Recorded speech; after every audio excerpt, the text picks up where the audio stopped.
대한민국 상위 1%만이 초대받는다는 미리네 그룹의 창립 60주년 기념 파티장은 그야말로 별천지나 다름없었다. 서울의 야경이 한눈에 내려다 보이는 초고층 호텔의 그랜드 볼룸은 천장에 매달린 거대한 크리스털 샹들리에가 뿜어내는 황금빛 조명으로 눈이 부실 지경이었고, 바닥에는 최고급 대리석이 깔려 있어 구두 굽소리조차 경쾌하게 울려 퍼졌다. 정재계를 움직이는 거물급 인사들이 서로의 안부를 물으며 샴페인 잔을 부딪히는 소리가 끊이지 않았고, 실내를 가득 채운 클래식 선율은 우아하면서도 사치스러운 분위기를 한껏 고조시키고 있었다. 이곳에 모인 사람들은 하나같이 값비싼 명품으로 치장하고 여유로운 미소를 짓고 있었지만, 그들의 눈빛 뒤에는 서로를 탐색하고 견제하는 날카로운 계산이 숨겨져 있어 보이지 않는 긴장감이 공기 중에 팽팽하게 흐르고 있었다. 그 화려한 파티장의 구석진 곳에서 초조한 기색을 감추지 못하고 서 있는 두 남녀가 있었으니 바로 태양물산의 대표 박태우와 그의 어머니 최명자였다. 한때는 중견기업으로서 나름대로 입지를 다졌던 태양물산이었지만, 무리한 사업 확장과 경영 실패로 인해 지금은 부도 직전의 위기에 몰려있는 처참한 상황이었다. 최명자는 유행이 한참 지난 진주 목걸이를 만지작거리며 불안한 눈빛으로 출입구를 힐끔거렸고, 아들 박태우는 식은땀이 배어나오는 손바닥을 바지에 문지르며 마른 침을 삼키고 있었다. 오늘 이 자리는 그들에게 있어 회사를 살릴 수 있는 마지막 기회이자 동아줄이었기에 두 사람은 어떻게든 미리네 그룹의 강도준 회장에게 눈도장을 찍어야만 했다. 만약 오늘 투자 유치에 실패한다면 내일 당장 채권자들이 집으로 들이닥칠 것이 뻔했기에 그들의 속은 까맣게 타들어가고 있었다. 최명자는 신경질적인 손길로 아들의 넥타이를 고쳐 매주며 반드시 강 회장 앞에서 의연하고 자신감 있는 모습을 보여야 한다고 거듭 강조했다. 그녀는 우리가 비록 잠시 어려움을 겪고 있지만 태양물산의 저력은 아직 죽지 않았다는 것을 보여줘야 한다고 말하며 스스로에게 최면을 걸듯 중얼거렸다. 박태우 역시 어머니의 말에 고개를 끄덕였지만 그의 마음속 깊은 곳에는 이미 패배감과 두려움이 짙게 깔려 있었다.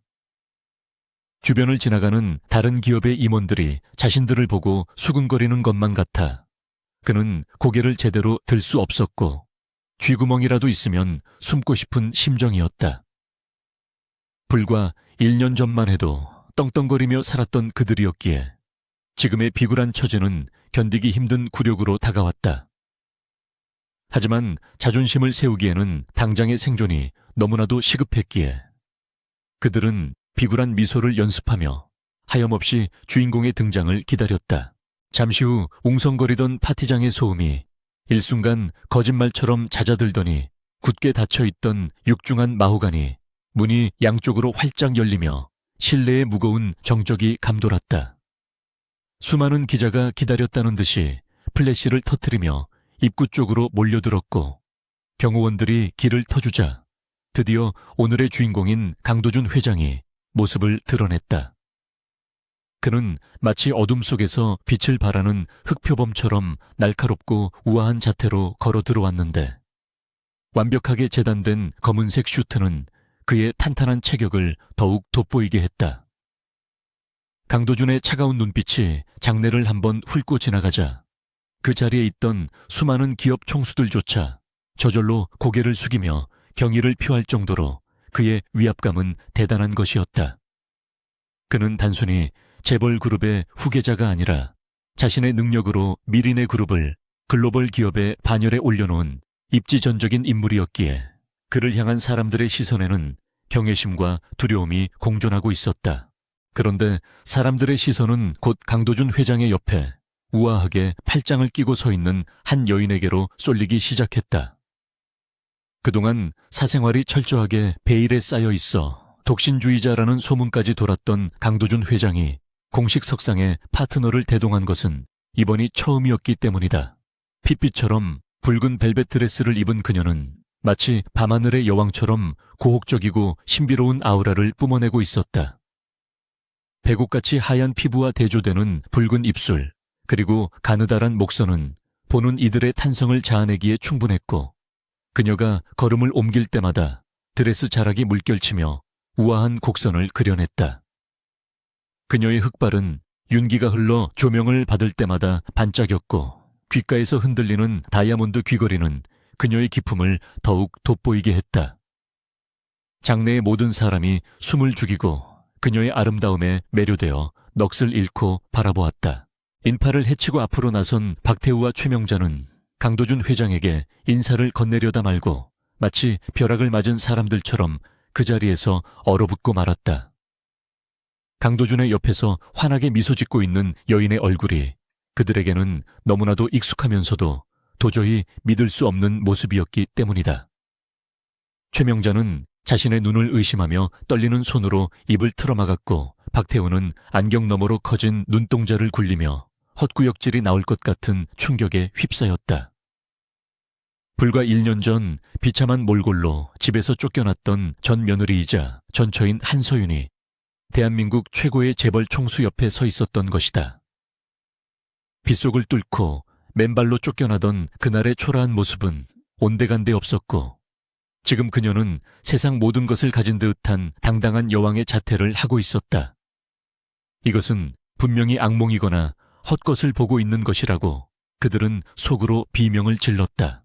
한서윤은 자신을 향해 쏟아지는 수많은 시선 속에서도 정확하게 박태우와 최명자를 찾아냈고, 그들의 경악하는 표정을 즐기듯 여유로운 미소를 지어 보였다. 과거 시댁 식구들의 구박에 고개를 숙이고 눈물만 흘리던 나약한 여자의 모습은 찾아볼 수 없었으며, 지금 그녀의 눈빛에는 서늘한 칼날 같은 복수심과 승리자의 여유가 공존하고 있었다. 그녀는 강도준의 팔을 더욱 단단히 감싸 안으며 보란듯이 턱을 치켜들었는데, 이는 마치 자신을 헌신짝처럼 버린 그들에게 보내는 무언의 선전포고와도 같았다. 서윤의 도발적인 시선을 마주한 박태우는 다리가 풀려 비틀거렸고, 옆에 있던 웨이터의 쟁반을 칠 뻔하며 볼썽 사나운 모습을 보였다. 그의 머릿속은 하얗게 변해버렸고 심장은 터질 듯이 요동치며 이 상황을 어떻게 받아들여야 할지 혼란스러워했다. 강도준은 좌중의 소란스러움을 잠재우기 위해 마이크를 잡았고, 그의 낮고 중후한 목소리가 스피커를 통해 파티장 전체에 울려 퍼졌다. 그는 옆에 선 서윤을 사랑스럽게 바라보며 참석한 귀빈들에게 정식으로 그녀를 소개했는데, 그 목소리에는 깊은 애정과 자부심이 묻어났다. 제 아내이자 미리네 그룹의 전략기획실을 총괄하게 된 한서윤 이사를 소개합니다라는 짧은 한마디는 박태우와 최명자에게 사형 선고나 다름없는 충격으로 다가왔다.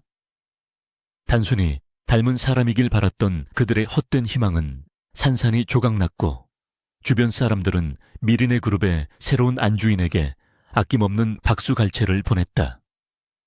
화려한 조명 아래서 빛나는 서윤과 어둠 속으로 숨고 싶은 박씨 모자의 처지는 극명하게 대비되었고, 그들은 쥐구멍이라도 찾아 숨고 싶은 심정이었다.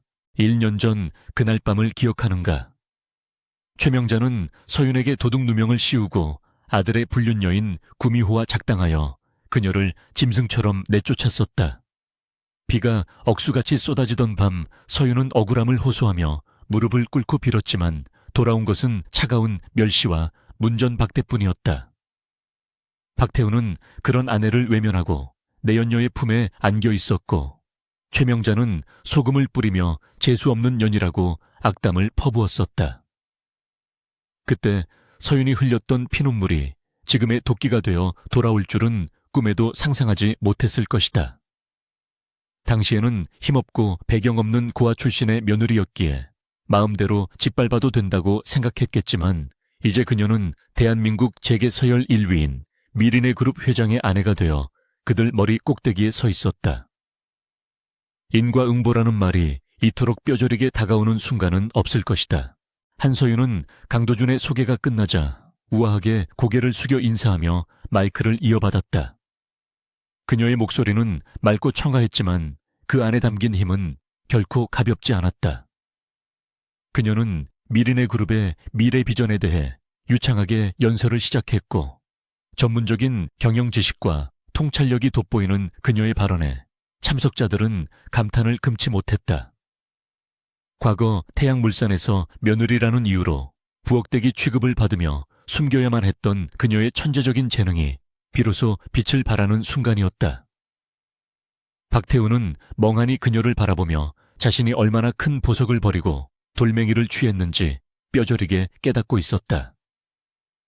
그가 현재 곁에 두고 있는 구미호는 사치와 향락에만 관심이 있을 뿐 회사를 살릴 지혜라고는 눈꼽만치도 없는 여자였기 때문이다. 연설을 마친 서윤이 단상에서 내려오자 수많은 인파가 그녀에게 인사를 건네기 위해 몰려들었다. 그녀는 능숙하게 그들을 대하면서도 시선은 끈질기게 박태우와 최명자를 쫓고 있었다. 강도준 역시 아내의 시선이 머무는 곳을 눈치채고는 차갑게 굳어진 얼굴로 박씨 모자를 노려보았다.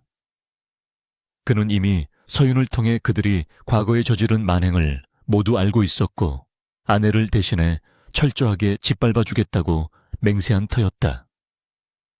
강도준이 한 손으로 서윤의 허리를 감싸며 천천히 박태우 쪽으로 걸음을 옮기자 모세의 기적처럼 사람들이 길을 터주었다. 점점 다가오는 두 사람의 위압감에 최명자는 숨이 막혀 헐떡거렸고 박태우는 도망치고 싶었지만 발이 바닥에 본드로 붙은 듯 움직이지 않았다. 드디어 강도준과 한서윤이 박태우와 최명자의 코앞에 멈춰 섰다. 주변의 공기가 순식간에 차갑게 얼어붙었고 주위 사람들도 심상치 않은 분위기를 감지하고 숨을 죽였다. 서윤은 고개를 살짝 기울이며 더할 나위 없이 우아하고 가식적인 미소를 지어 보였다. 오랜만입니다, 어머니. 그리고 전 남편, 박태우 사장님하고 그녀가 입을 열자 최명자는 희익하고 괴상한 헛바람 소리를 내며 뒤로 주춤거렸다. 서윤의 목소리에는 아기가 가득 찬 친절함이 묻어 있었고 그것이 오히려 그들을 더 공포스럽게 만들었다. 박태우는 떨리는 입술을 달싹거리며 무언가 말을 하려 했지만 목소리가 나오지 않아 붕어처럼 입만 뻐끔거릴 뿐이었다. 강도준은 그런 박태우를 벌레 보듯 내려다보며 차가운 한마디를 던졌다. 태양물산의 사정이 많이 어렵다는 이야기를 들었습니다만 이런 귀한 자리에 불청객이 와 있었군요. 라고 말하는 그의 어조는 정중했지만 내용은 명백한 모욕이었다. 주변 사람들의 수군거림이 더욱 커졌고 박태우의 얼굴은 수치심으로 붉게 달아올랐다. 감히 미린의 그룹 회장에게 대꾸조차 할 수 없는 자신의 처지가 비참했고 무엇보다 그 옆에서 자신을 비웃고 있는 서윤의 눈빛을 견딜 수가 없었다. 서윤은 한 발짝 더 다가와 최명자의 귀에 대고 속삭였다. 제가 말했잖아요. 어머니 언젠가 반드시 후회하게 만들어 드리겠다고요. 그 목소리는 지옥에서 온 사신처럼 서늘하게 최명자의 고막을 파고들었다. 최명자는 공포와 분노가 뒤섞인 감정으로 부들부들 떨며 서윤을 노려보았지만 할 수 있는 것은 아무것도 없었다. 지금 당장이라도 머리채를 잡고 욕을 퍼붓고 싶었지만 그랬다가는 태양물산이 그 자리에서 공중분해될 것임을 본능적으로 알았기 때문이다. 서윤은 그런 시어머니의 속마음을 꿰뚫어 보듯 비웃음을 흘리며 강도준의 팔을 이끌고 유유히 그들 곁을 지나쳐갔다. 그녀가 지나간 자리에는 짙은 장미 향기만이 남아 그들의 비참함을 더욱 부각했다. 멀어지는 두 사람의 뒷모습을 보며 박태우는 주먹을 꽉 쥐었지만 손톱이 살을 파고드는 고통조차 느껴지지 않을 만큼 충격이 컸다. 이것은 단순한 우연이 아니라 철저하게 계획된 복수의 서막임을 그제야 깨달았던 것이다. 파티는 계속되었지만 박태우와 최명자에게는 그 시간이 지옥과도 같았다.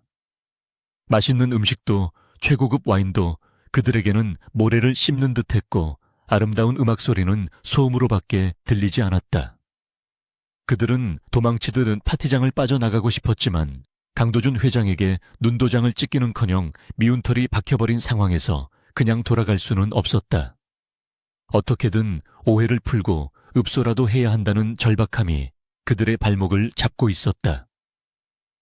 한편 메인 테이블에 앉은 서윤은 강도준과 다정하게 샴페인을 나누며 이 상황을 만끽하고 있었다. 그녀는 1년이라는 시간 동안 뼈를 깎는 고통을 감내하며 오늘을 준비해왔고 이제야 비로소 첫 번째 화살을 쏘아 올린 셈이었다. 강도준은 서윤의 손등을 부드럽게 어루만지며 걱정스러운 눈빛으로 그녀를 바라보았다. 괜찮냐고 묻는 그의 눈빛에는 무한한 신뢰와 애정이 담겨 있었고 서윤은 그에게 안심하라는 듯 옅은 미소를 지어 보였다. 그녀는 이제 더 이상 혼자가 아니었고 자신을 지켜주는 든든한 방패이자 검인 강도준이 곁에 있었다. 서윤은 다시 한번 파티장 구석에서 전전긍긍하고 있는 박태우 일행을 곁눈질로 확인했다. 그들의 초라하고 비굴한 모습은 그녀에게 묘한 카타르시스를 안겨주었다. 하지만 이것은 시작에 불과했다. 그녀는 태양물산을 완전히 무너뜨리고 그들이 가진 모든 것을 빼앗아 바닥으로 내동댕이 칠 때까지 멈추지 않을 생각이었다. 쏟아지는 박수 소리와 축하 인사 속에서 한서윤은 살짝 고개를 돌려 강도준의 귓가에 입술을 가져다 대고 은밀하게 속삭였다. 그녀는 저기 겁에 질린 쥐새끼들이 아직도 자리를 뜨지 못하고 있다는 말을 전했고 이에 강도준은 입가에 비릿한 미소를 머금으며 그녀의 손등에 부드럽게 입을 맞추었다. 그는 서윤의 귓가에 이제 본격적인 사냥을 시작할 시간이라는 짧고 강렬한 대답을 돌려주며 다시 한번 차가운 눈빛으로 박태우 일행을 쏘아보았다. 1년 전 처참하게 버려졌던 여자가 여왕이 되어 돌아온 이 밤은 가해자들에게는 지옥의 서막이 될 것이며 피해자였던 그녀에게는 화려한 복수극의 첫 페이지가 될 것임이 분명했다. 파티의 음악 소리는 클라이맥스를 향해 치닫고 있었고 박씨 모자의 운명은 바람 앞의 등불처럼 위태롭게 흔들리고 있었다. 화려했던 파티가 끝나고 집으로 돌아가는 최고급 리무진 안은 숨 막힐 듯 고요했다. 창밖에는 어느새 굵은 빗줄기가 쏟아지기 시작했는데 차창을 때리는 거센 빗소리는 한서윤의 기억, 깊은 곳에 억지로 묻어두었던 끔찍한 그날 밤을 떠올리게 하기에 충분했다. 옆자리에 앉은 강도준은 피곤한 기색으로 눈을 감고 있었지만 그의 크고 따뜻한 손은 서윤의 손을 꼭 잡은 채 놓지 않고 있었다. 서윤은 차창에 부딪혀 흘러내리는 빗물들을 바라보며 정확히 1년 전 자신의 인생이 송두리째 무너져 내렸던 그 차갑고 비참했던 밤으로 기억을 되돌렸다. 그날도 오늘처럼 하늘이 뚫린 듯 비가 쏟아졌고 천둥 번개가 요란하게 치던 밤이었으며 그녀가 세상에서 가장 믿었던 사람들에게 철저하게 배신당해 버려진 날이었다. 1년 전 태양물산의 며느리였던 서윤은 시어머니 최명자의 심부름으로 교회에 있는 별장에 갔다가 정체불명의 차를 마시고 정신을 잃었었다. 무거운 납덩이를 매달아 놓은 듯한 눈꺼풀을 억지로 들어 올렸을 때 그녀의 옆에는 낯선 남자가 속옷 차림으로 누워 있었고 머리가 깨질 듯한 두통 때문에 상황 파악조차 제대로 되지 않았다. 서윤이 비명을 지르며 침대에서 물러나기도 전에 방문이 거칠게 부서질 듯 열리며 최명자와 박태우 그리고 당시 박태우의 비서였던 구미호가 들이닥쳤다. 미리 대기하고 있던 정체불명의 사내들이 카메라 플래시를 번쩍이며 사진을 찍어댔고 최명자는 다짜고짜 침대 위로 뛰어올라 서윤의 머리채를 휘어잡으며 입에 담지 못할 욕설을 퍼부었다. 그것은 너무나도 치밀하고 완벽하게 짜인 각본이었고 서윤은 꼼짝없이 덫에 걸린 쥐 신세가 되고 말았다. 그들은 단순히 불륜 현장을 조작하는 것에 그치지 않고 미리 준비해둔 조작된 회계 장부까지 들이밀며 서윤을 태양물산의 공금 횡령범으로 몰아세웠다. 서윤이 가문의 재무관리를 돕느라 밤새워 정리했던 자료들은 교묘하게 숫자가 조작되어 그녀가 비자금을 해외로 빼돌린 결정적인 증거로 둔갑해 있었다. 박태우는 아내의 해명을 들으려고조차 하지 않았으며 오히려 더럽다는 듯이 경멸 어린 눈빛으로 쳐다보고는 바닥에 침을 뱉고 이혼 서류를 그녀의 얼굴에 집어 던졌다. 박태우의 팔에 매달려 겁에 질린 척 연기하던 구미호의 입게는 승리감에 도취된 비열한 미소가 걸려 있었는데 그 모습은 서윤의 가슴에 씻을 수 없는 상처를 남겼다. 억울함에 가슴을 치며 결백을 주장했지만 이미 짜고 치는 고스톱 판 위에서 서윤의 목소리는 누구에게도 닿지 않는 공허한 메아리일 뿐이었다. 결국 서윤은 비가 억수같이 쏟아지는 늦은 밤 신발조차 제대로 신지 못한 채 맨발로 별장 밖으로 쫓겨나는 신세가 되었고 지갑이나 휴대폰조차 챙길 수 없었다. 굳게 닫힌 거대한 철문 뒤로 최명자의 고함과 구미호의 날카로운 웃음소리가 환청처럼 들려왔지만 서윤이 할 수 있는 것은 아무것도 없었다. 찢어진 옷과 헝클어진 머리로 빗속을 걷는 그녀의 발바닥은 거친 아스팔트 바닥에 긁혀 피투성이가 되었지만 육체가 느끼는 고통보다 배신감과 모멸감이 더 뼈저리게 다가왔다. 세상이 온통 적으로 느껴졌고 차라리 이대로 길 위에서 죽어버리는 것이 낫겠다는 극단적인 생각마저 들 정도로 그녀는 철저하게 고립되어 있었다. 차가운 빗물이 눈물과 섞여 볼을 타고 흘러내렸고 그녀의 심장은 얼음장처럼 차갑게 식어가고 있었다. 정처 없이 걷다 보니 어느새 한강 다리 위에 서 있었고 난간 아래로 검은 강물이 소용돌이치며 무섭게 흐르고 있는 것이 보였다. 모든 것을 포기하고 싶은 충동에 이끌려 떨리는 손으로 난간을 잡는 순간 검은색 고급 세단 한 대가 물보라를 일으키며 그녀 옆에 급정거했다. 뒷좌석의 창문이 천천히 내려가고 차가운 인상의 한 남자가 그녀를 응시했는데 그는 다름 아닌 재계 서열 1위 미리네 그룹의 강도준 회장이었다. 그는 당시 태양물산의 이름으로 들어왔던 익명의 경영전략 리포트에 깊은 인상을 받아 작성자가 누구인지 비밀리에 수소문하던 중이었고 우연히 비를 맞으며 위태롭게 다리 위를 걷고 있는 서윤을 발견했던 것이다. 강도준은 비에 젖어 떨고 있는 서윤에게 자신의 코트를 덮어주며 낮지만 단호한 목소리로 살고 싶다면 내 차에 타라고 말했다. 강도준의 비밀 안가로 옮겨진 서윤은 따뜻한 차 한 잔을 마시며 비로소 정신을 차릴 수 있었고 그에게 자신이 겪은 모든 일을 털어놓았다. 강도준은 그녀의 억울하고 기가 막힌 사연을 묵묵히 들었지만 감정적인 위로보다는 그녀가 태양물산에서 몰래 작성했던 전략기획안의 내용에 더 큰 관심을 보였다. 그는 서윤이 가진 뛰어난 통찰력과 시장을 분석하는 예리한 시각이 당시 내부적으로 정체기에 빠져있던 미리네 그룹의 계열사를 살릴 수 있는 핵심 열쇠라고 판단했다. 서윤은 자신의 능력을 진정으로 알아봐주는 사람을 처음 만났다는 사실에 전율을 느꼈고 강도준은 그녀에게 단순한 동정이 아닌 비즈니스 파트너로서의 파격적인 제안을 건넸다. 그것은 그녀에게 새로운 신분과 복수의 기회를 제공하는 대신 자신의 곁에서 능력을 발휘해 달라는 것이었다. 강도준은 서윤에게 자신과 1년간의 계약 결혼을 하자고 제안했는데 이는 경영권 방어를 위해 안정적인 가정이 필요했던 그의 사정과 완벽한 복수를 꿈꾸는 서윤의 이해관계가 절묘하게 맞아떨어진 결과였다. 그는 서윤에게 태양물산을 무너뜨릴 수 있는 막강한 힘과 자본을 지원하겠다고 약속했고 대신 서윤은 미리네 그룹의 그림자 참모로서 그의 경영을 보조하며 공식적인 아내 역할을 수행해야 했다. 서윤은 일말의 망설임도 없이 그 제안을 받아들였고 그날 밤 두 사람은 서로의 필요에 의한 영혼의 계약을 맺었다. 사랑 없는 거래로 시작되었지만 두 사람 사이에는 서로의 결핍을 채워줄 수 있다는 강한 믿음과 묘한 유대감이 싹트기 시작했다. 그렇게 버림받은 며느리 한서윤은 죽고 미리네 그룹의 안주인으로 다시 태어날 준비를 마쳤다. 그 후 1년 동안 서윤은 강도준의 전폭적인 지원 아래 뼈를 깎는 노력으로 철저하게 자신을 갈고 닦았다. 그녀는 해외 유수의 석학들을 초빙하여 경제학과 경영학을 심도 있게 다시 배웠고 상류층 사교계의 매너와 화술을 익히며 완벽한 재벌가 안주인으로 변모해갔다.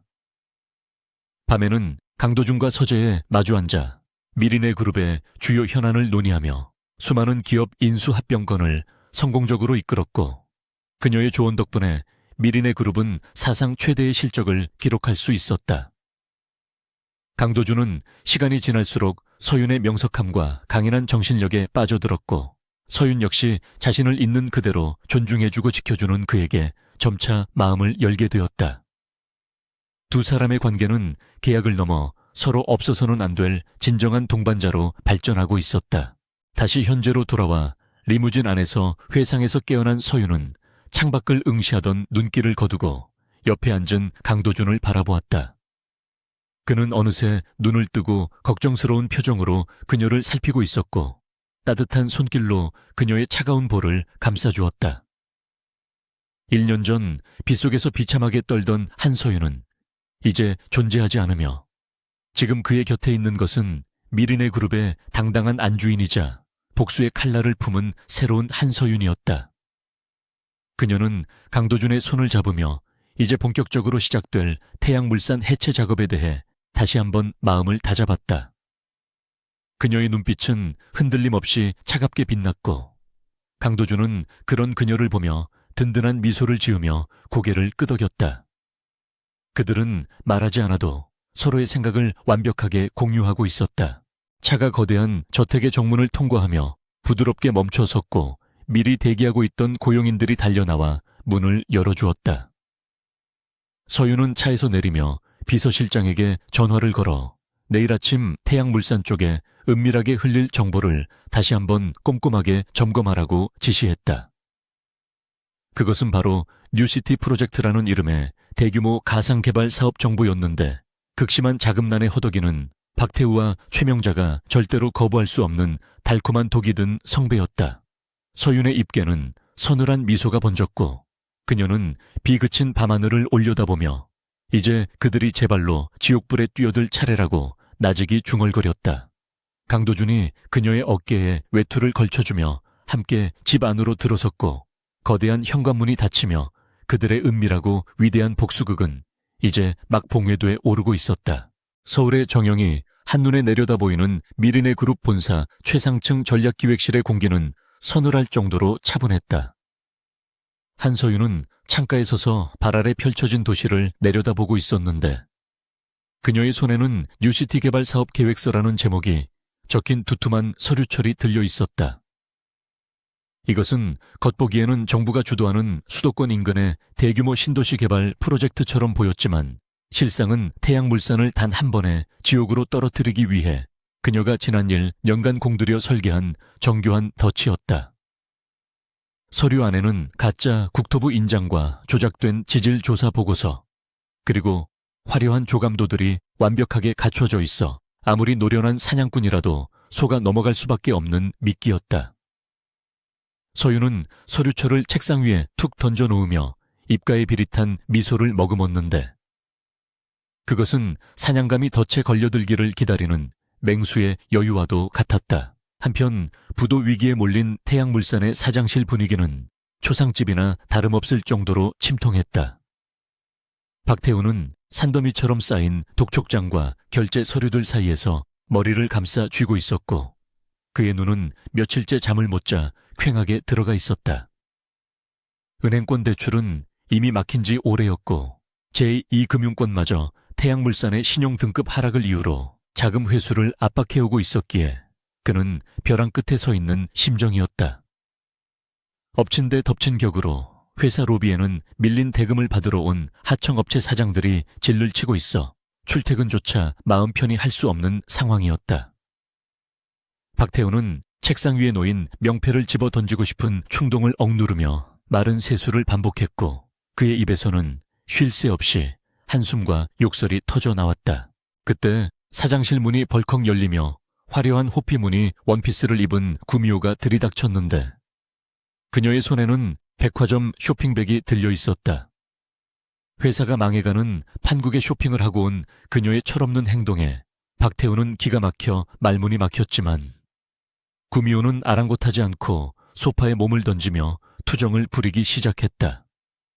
그녀는 카드가 정지되었다며 짜증을 냈고 남들이 다 가는 해외여행도 못 보내주는 무능한 남자라며 박태우를 긁어댔다. 박태우가 화를 참지 못하고 소리를 지르려던 찰나 최명자 회장이 지팡이를 짚고 들어와 며느리를 나무라기는커녕 오히려 아들의 길을 죽이는 발언을 쏟아냈다.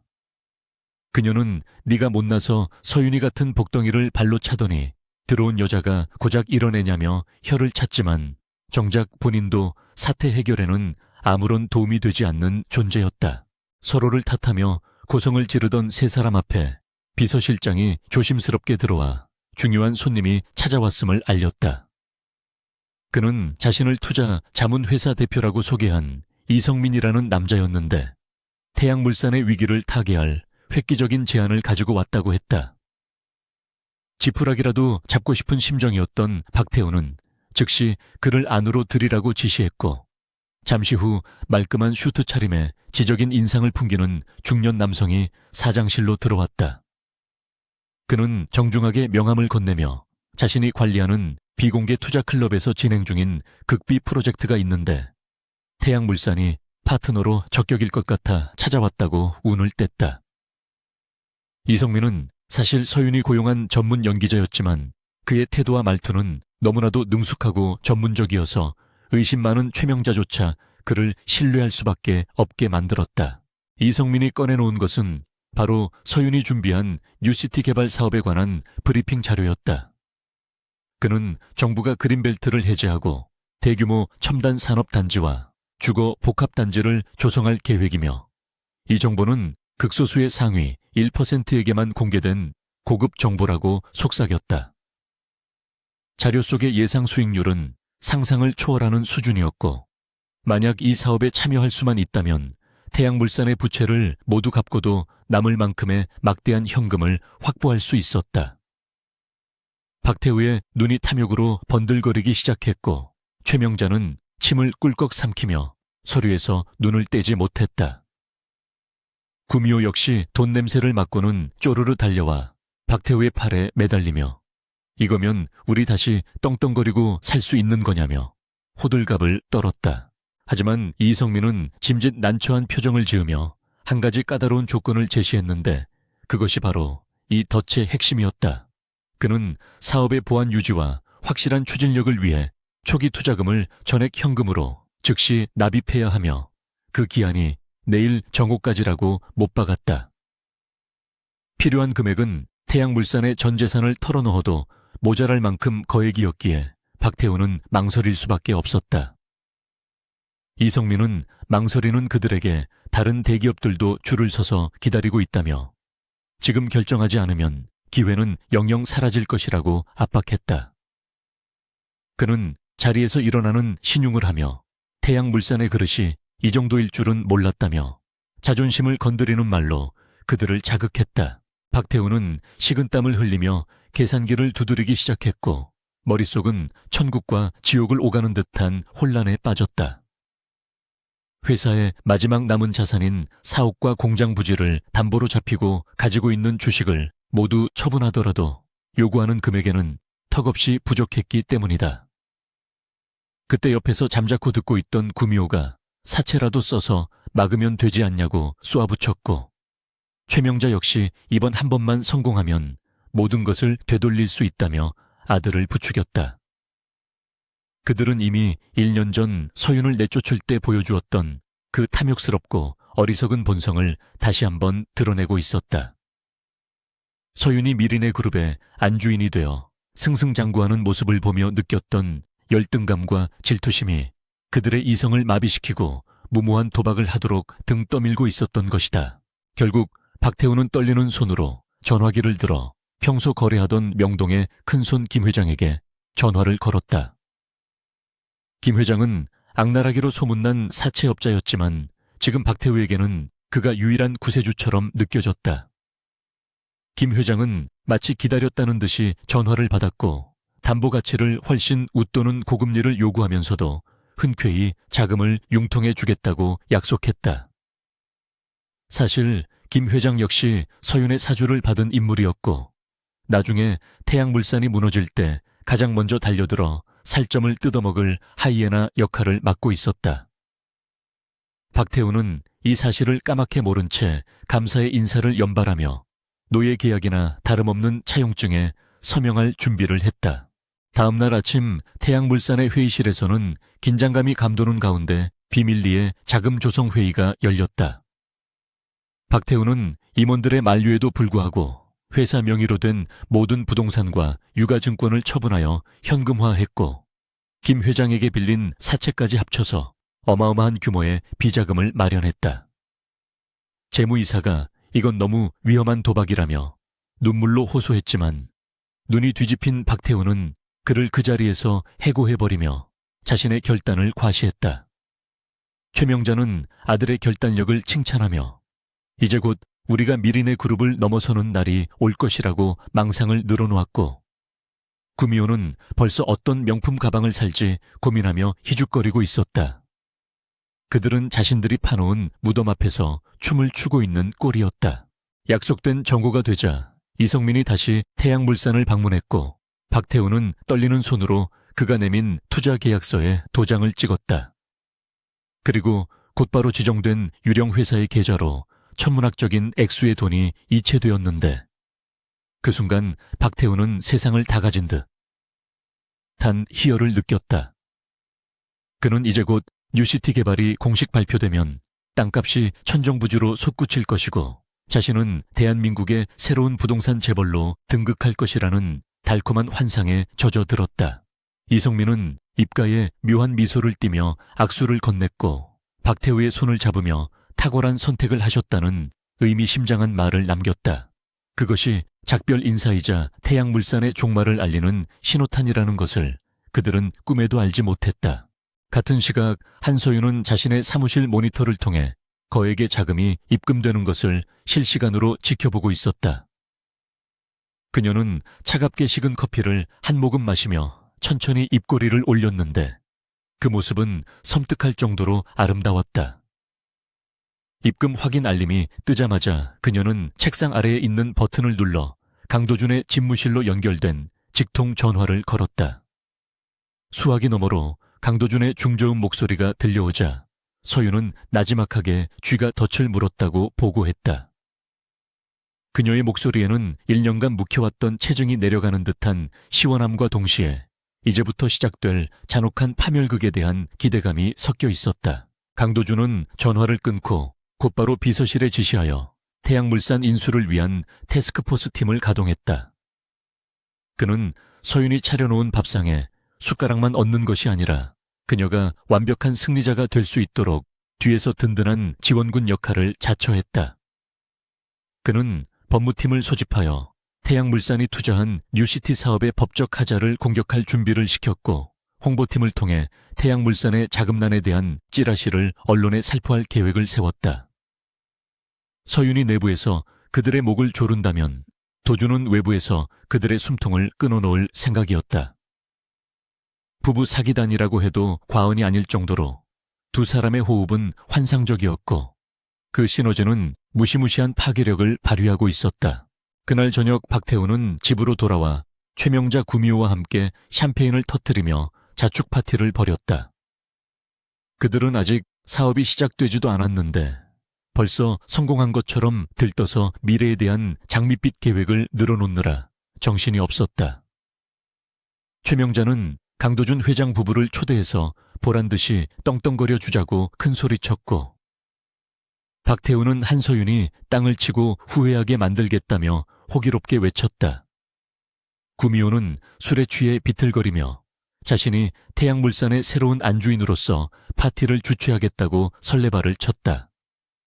그들의 웃음소리가 거실을 가득 채웠지만 창밖에는 먹구름이 몰려오고 있었고 곧 닥칠 태풍을 예고하듯 바람이 거세게 불기 시작했다.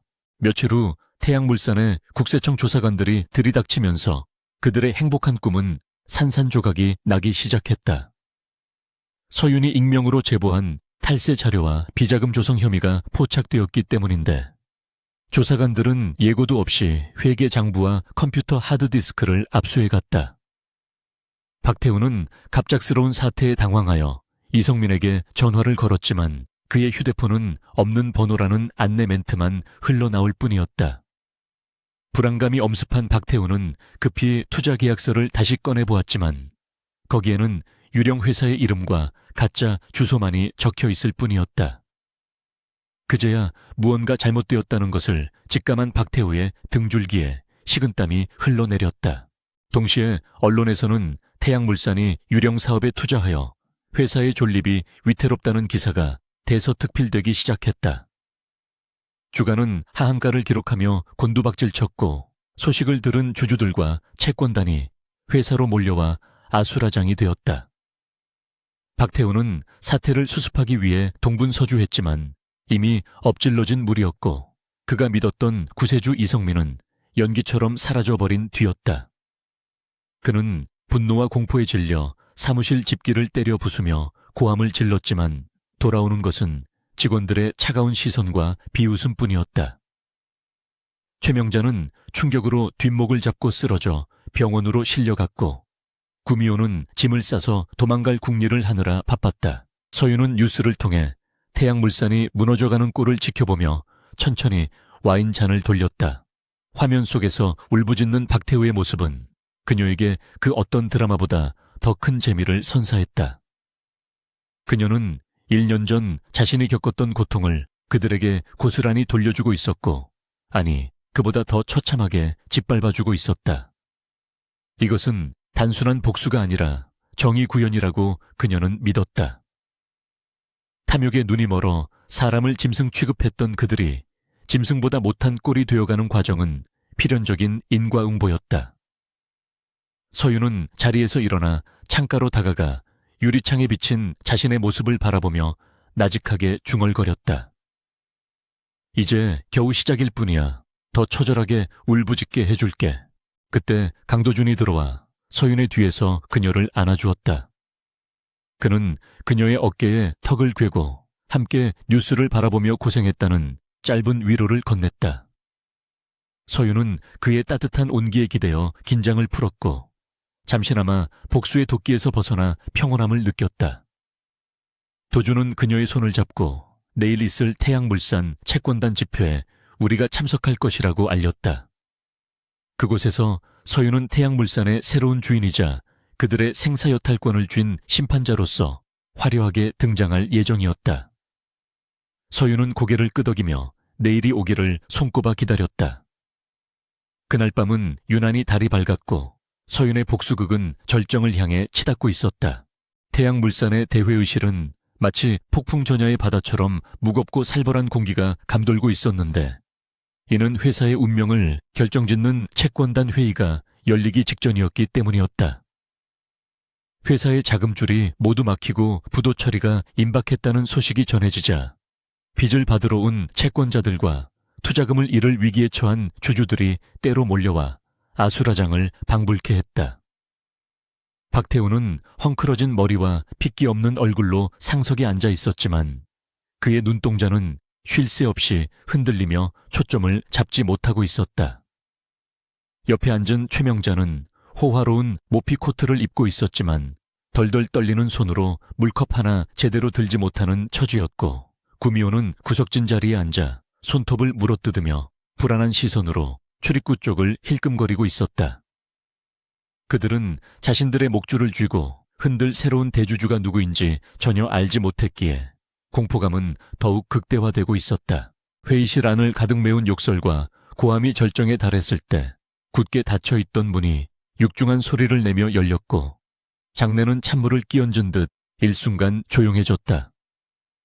검은색 정장을 차려입은 건장한 경호원들이 양쪽으로 도열하자 그 사이로 미리네 그룹의 법무팀과 회계팀 직원들이 절도 있는 동작으로 들어와 자리를 잡았다.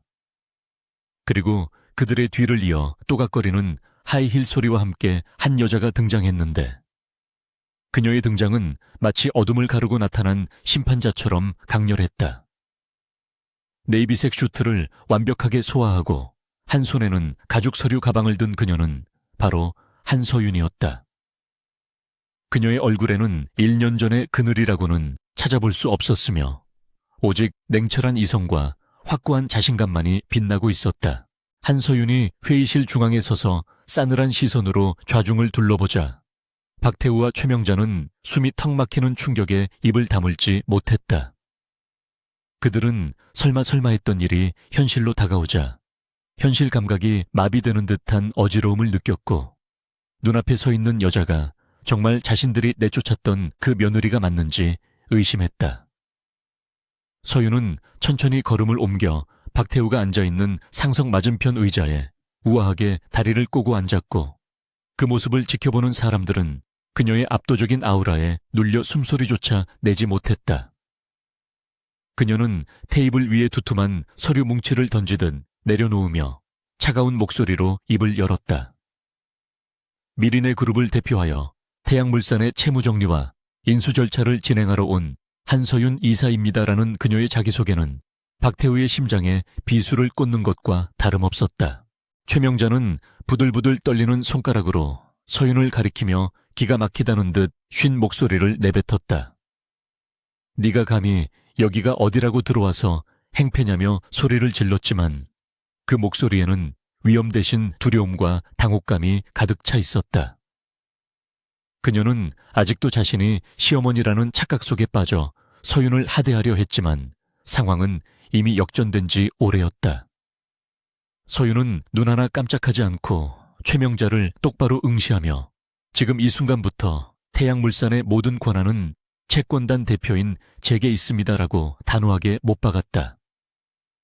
그녀의 말은 법적인 효력을 가진 선언이었고 최명자의 얄팍한 자존심을 무참히 짓밟아버리는 강력한 한 방이었다. 주변의 채권자들은 웅성거리며 서윤의 편에 서서 박씨 일가를 비난하기 시작했다. 상황이 불리하게 돌아가자 박태우는 억지로 평정심을 찾으려 애쓰며 비열한 미소를 지어 보였다. 그는 넥타이를 느슨하게 풀며 서윤에게 몸을 기울였는데 그의 눈빛에는 착각과 망상이 뒤섞인 기이한 광기가 서려 있었다. 그는 서윤에게 네가 이렇게까지 하는 이유가 결국 내 관심을 끌고 싶어서였냐고 물으며 뻔뻔하게 굴기 시작했다. 그는 서윤이 자신을 잊지 못해 복수를 핑계로 회사까지 사들이며 접근했다고 굳게 믿고 싶어 하는 눈치였다.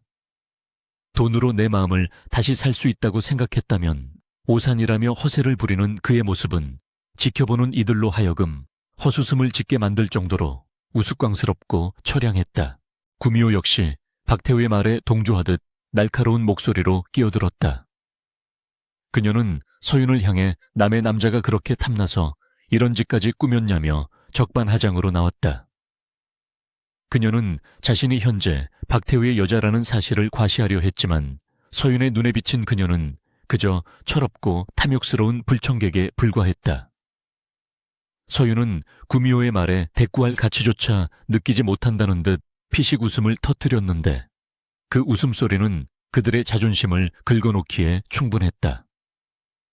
서윤은 서류 가방에서 녹음기를 꺼내 테이블 위에 올려놓으며 1년 전 별장에서 있었던 일과 그들이 꾸민 음모에 대한 증거가 여기 다 들어있다고 나직하게 말했다. 그 순간 구미호의 얼굴은 백지장처럼 하얗게 질렸고 입술을 파르르 떨며 입을 다물었다. 서윤은 녹음기를 재생하지는 않았지만 그것만으로도 그들을 압박하기에 충분했다. 그녀는 박태우에게 당신이 그토록 자랑하던 뉴시티 프로젝트가 사실은 존재하지 않는 유령 사업이라는 것을 아직도 모르겠냐고 물었다. 박태우는 그제야 머리를 한 대 얻어맞은 듯 멍한 표정을 지었고 그동안의 모든 일이 서윤의 치밀한 계획 하에 이루어졌다는 사실을 깨닫고 전율했다. 자신이 믿었던 투자자문회사 대표 이성민도 그리고 고금리 사채업자 김 회장도 모두 서윤의 손바닥 위에서 놀아난 꼭두각시였다는 사실이 뼈저리게 다가왔다. 그는 분노와 수치심으로 얼굴이 붉게 달아올랐지만 이미 돌이킬 수 없는 강을 건넌 뒤였다. 박태우는 자리에서 벌떡 일어나 책상을 내리치며 서윤을 향해 고함을 질렀다. 그는 네가 어떻게 우리한테 이럴 수 있냐며 악을 썼지만 그것은 패배자의 단말매에 불과했다. 그는 서윤에게 다가가 멱살이라도 잡을 기세였지만 경호원들이 즉시 그를 제지하여 바닥에 내동댕이 쳤다. 바닥에 널브러진 박태우는 숨을 헐떡이며 서윤을 올려다보았는데 그 눈빛에는 원망과 애정이 뒤섞여 있었다. 그는 바닥을 기어가며 서윤의 다리를 잡고 애원하기 시작했다. 우리가 부부였던 정을 생각해서라도 제발 한 번만 봐달라고 비굴하게 매달리는 그의 모습은 조금 전에 뻔뻔함과는 정반대여서 보는 이들로 하여금 혀를 차게 만들었다. 그때 회의실 문이 다시 한번 열리며 강도준 회장이 수행원들을 대동하고 들어왔다. 그의 등장만으로도 회의실의 공기는 더욱 무겁게 가라앉았고 사람들은 저절로 길을 터주며 고개를 숙였다. 강도준은 성큼성큼 걸어와 서윤의 곁에 섰고 바닥에 엎드려 있는 박태우를 차가운 눈빛으로 내려다보았다. 그는 박태우가 감히 서윤의 몸에 손을 댔다는 사실에 분노하여 미간을 찌푸렸고 경호원들에게 눈짓하여 그를 떼어내게 했다. 강도준은 서윤의 어깨를 감싸 안으며 내 아내에게 무슨 짓이냐고 낮게 으르렁거렸다. 그의 목소리는 천둥 소리처럼 회의실을 울렸고 박태우는 공포에 질려 뒷걸음질 쳤다. 최명자는 강도준의 등장에 화들짝 놀라며 급히 표정을 바꾸어 아양을 떨기 시작했다. 그녀는 강 회장님이 여기 웬일이냐며 사돈지간에 좋게 해결하자고 억지 미소를 지었지만 강도준은 그녀를 본체 만체했다. 그는 서윤을 향해 괜찮냐고 다정하게 물었고 서윤이 고개를 끄덕이자 다시 냉혹한 사업가의 얼굴로 돌아와 채권단에게 선언했다. 미린의 그룹은 태양물산의 모든 채무를 인수하는 조건으로 경영권을 완전히 박탈하고 현 경영진을 전원 해임할 것이라고 통보했다. 이는 박씨 일가를 회사에서 완전히 축출하겠다는 사형 선고나 다름없었고 최명자는 충격으로 다리가 풀려 주저앉고 말았다. 박태우는 강도준과 한서윤이 나란히 서 있는 모습을 보며 끓어오르는 열등감에 치을 떨었다. 그는 자신이 버린 여자가 대한민국 최고의 남자 옆에서 저토록 빛나고 있다는 사실을 견딜 수가 없었다. 그는 억지를 부리며 이혼 서류에 아직 도장이 마르지도 않았다느니 서윤이 자신을 유혹했다느니 하는 헛소리를 짓거렸지만 아무도 그의 말에 귀를 기울이지 않았다. 강도준은 박태우에게 다가가 귓가에 속삭이듯 경고했다. 한 번만 더 내 아내를 모욕하거나 접근하면 그때는 사회적 매장이 아니라 진짜 지옥을 보게 될 것이라고 말이다. 그 서늘한 경고에 박태우는 얼어붙어 아무 말도 할 수 없었다. 강도준의 지시에 따라 법무팀 변호사들이 경영권 포기 각서와 주식 양도 계약서를 박태우와 최명자 앞에 들이밀었다. 지금 서명하지 않으면 즉시 횡령과 배임 혐의로 형사 고발할 것이며 사채업자들에게 넘겨질 것이라는 협박 아닌 협박이 이어졌다. 구미호는 살고 싶다는 본능으로 자신은 아무 상관없다며 박태우를 밀쳐내고 도망치려 했지만 경호원들에게 막혀 제지당했다. 그녀 역시 횡령 공모 혐의에서 자유로울 수 없었기에 도가내든 쥐 신세였다. 박태우와 최명자는 떨리는 손으로 계약서에 서명할 수밖에 없었고 그 순간 그들은 평생을 바쳐 지켜온 회사를 허무하게 날려버리게 되었다. 서윤은 그들이 서명하는 모습을 끝까지 지켜보며 가슴 한구석에 묵직하게 자리 잡고 있던 응어리가 조금씩 풀리는 것을 느꼈다. 하지만 이것으로 끝이 아니었다. 그녀는 그들이 가진 재산뿐만 아니라 명예와 사회적 지위까지 철저하게 박탈하여 다시는 재기할 수 없도록 만들 생각이었다. 서명된 서류를 챙긴 서윤은 박태우에게 다가가 마지막 인사를 건넸다. 태양물산은 이제 제 것입니다. 그리고 당신들이 살고 있는 그 집도 곧 경매로 넘어갈 테니 짐 쌀 준비나 하시는 게 좋을 거예요. 그녀의 말은 잔인했지만 그들이 저지른 죄에 비하면 자비로운 처분이었다.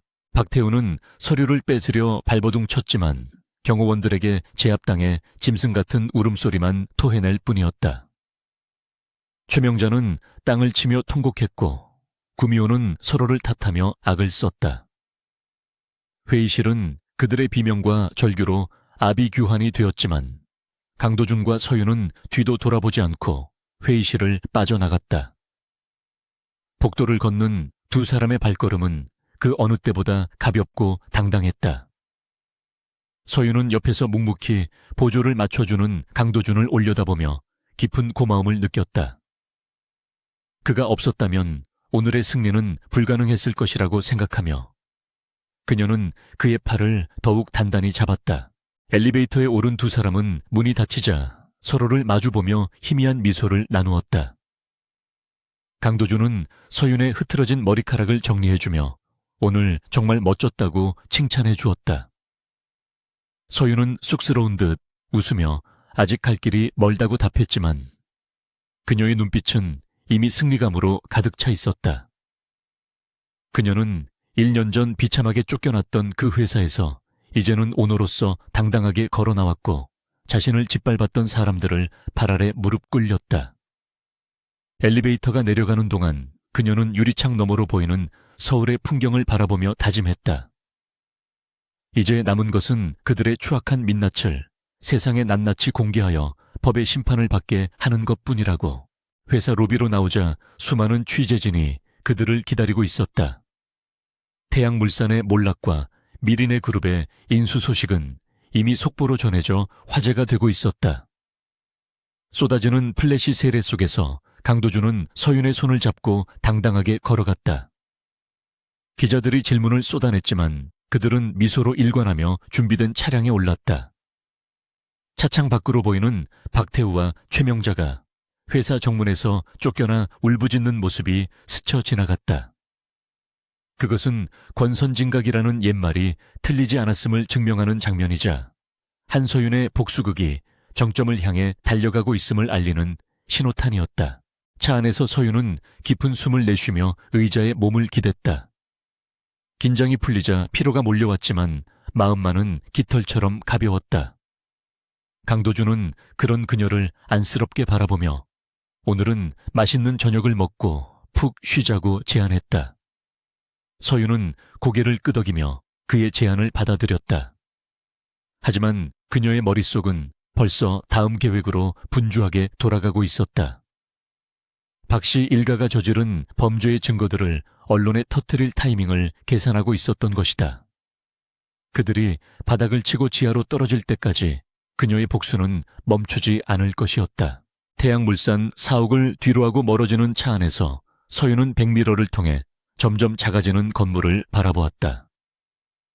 한때는 자신의 전부였고 가족이라고 믿었던 사람들과의 추억이 깃든 곳이었지만 이제는 그저 차가운 콘크리트 덩어리에 불과했다.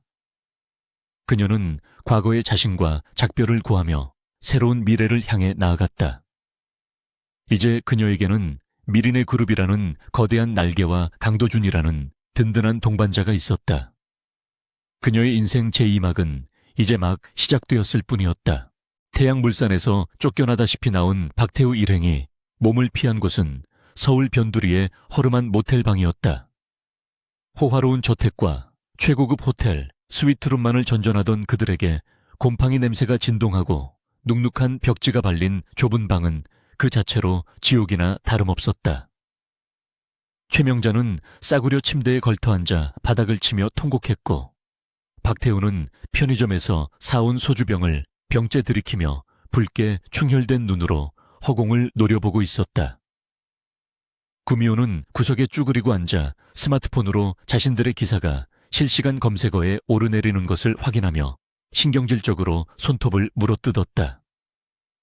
하루아침에 모든 것을 잃고 거리로 나앉게 된 현실을 도저히 받아들일 수 없었던 그들은 서로를 원망하며 악에 바친 저주를 퍼붓기 시작했다. 박태우는 술 기운이 오르자 갑자기 벌떡 일어나 구미호의 멱살을 잡고 흔들며 이 모든 게 너 때문이라며 고래고래 소리를 질렀다. 네가 꼬리만 치지 않았어도 한서윤을 내쫓지 않았을 것이고 그랬다면 미리네 그룹의 사위가 되어 떵떵거리고 살았을 것이라는 억지 논리였다. 구미호 역시 지지 않고 박태우의 손을 뿌리치며 무능력한 마마보이 주제에 어디서 큰 소리냐며 맞받아쳤다. 그녀는 당신 어머니가 시키는 대로 했을 뿐이라며 억울함을 호소했고 최명자는 그 소리에 발끈하여 며느리 잘못 들여 집안이 망했다며 머리채를 잡으려 달려들었다. 좁은 모텔 방은 순식간에 난장판이 되었고 그들의 추악한 민낯은 바닥까지 드러나고 있었다. 한바탕 소동이 지나가고 지쳐서 숨을 헐떡이던 세 사람 사이로 구미호가 도끼 어린 눈빛을 번뜩이며 한 가지 제안을 내놓았다. 어차피 잃을 것도 없는 마당에 한서윤 그 여자를 가만히 두고 볼 수는 없다며 그녀의 과거를 조작해서라도 사회적으로 매장시키자는 것이었다. 그녀는 대중들은 진실보다 자극적인 스캔들에 열광한다며 우리가 피해자인 척 연기하고 서윤희 재벌 회장과 바람이 나서 조강지처 자리를 박차고 나갔다고 폭로하면 여론을 뒤집을 수 있을 것이라고 주장했다. 박태우와 최명자의 귀가 솔깃해졌고 그들은 마지막 남은 돈을 털어 인터넷 기자들을 매수하고 가짜 증거를 만들기 위한 모의를 시작했다. 그것은 벼랑 끝에 몰린 쥐가 고양이를 물려는 최후의 발악이자 파멸을 재촉하는 자살골이나 다름없었다. 다음 날 아침 인터넷 연예 뉴스와 각종 커뮤니티 게시판은 신데렐라의 두 얼굴이라는 자극적인 제목의 기사들로 도배가 되었다. 기사 내용은 충격적이었는데 미리네 그룹 강도준 회장의 아내 한서윤이 사실은 전 남편을 배신하고 시댁의 재산을 빼돌려 내연남과 도망친 희대의 악녀라는 것이었다.